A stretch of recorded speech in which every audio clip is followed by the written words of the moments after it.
Welcome to Castanet's Week in Review. I'm Nich Johansen with your top stories from this past week. 2 Kelowna residents were charged this past week in connection with protests against COVID-19 restrictions. Bruce Ridzik, a regular attendee of anti-restriction protests around the Okanagan in recent years, was charged with causing a disturbance for a July 31st incident outside a Kelowna vaccine clinic. Ridzik was captured on video shouting racist remarks at a South Asian security guard, a video that received national condemnation. Go back to your country. You're not a Canadian. You're not a Canadian. You don't have to worry about that, man. You are not a Canadian. You are disgusting. He was also charged with threatening a local reporter in a separate incident. Additionally, Linda Jackson was charged for allegedly disrupting an event at the Kelowna Cenotaph during last Remembrance Day. A person or group has the fundamental right to protest. The Kelowna RCMP support this right and will assist in the maintaining of public safety within the confines of the law. However, this right is not absolute.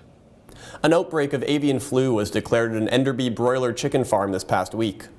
The confirmation was made by the Canadian Food Inspection Agency on Tuesday, and all producers within a 10-kilometer radius have been notified. The disease can be transmitted directly from bird to bird, or through human movement, or contaminated feed, water, and equipment.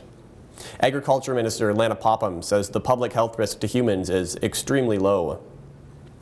2 men were stabbed during an altercation in downtown Kelowna in the early morning hours of Friday, and a 3rd man was arrested. Officers came upon a fight in the alley just south of the downtown fire station at about 3 a.m. A 26 and 28-year-old man suffered non-life-threatening stab wounds in the fight, while officers arrested a 33-year-old man. Police continue to investigate the violent incident.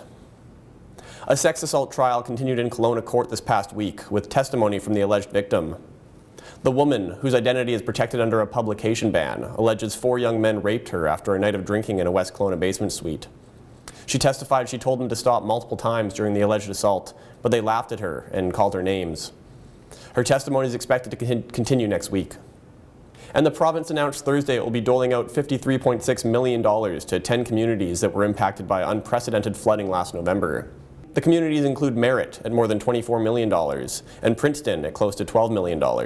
I can sleep at night knowing that this is going to happen now. You know, it's been a long haul. This is just a start, of course. We're very grateful for the announcement and for this allocation. This is above and beyond what we've asked for through the Disaster Financial Assistance Program. That's it for this week's Week in Review. For Castanet News, I'm Nich Johansen.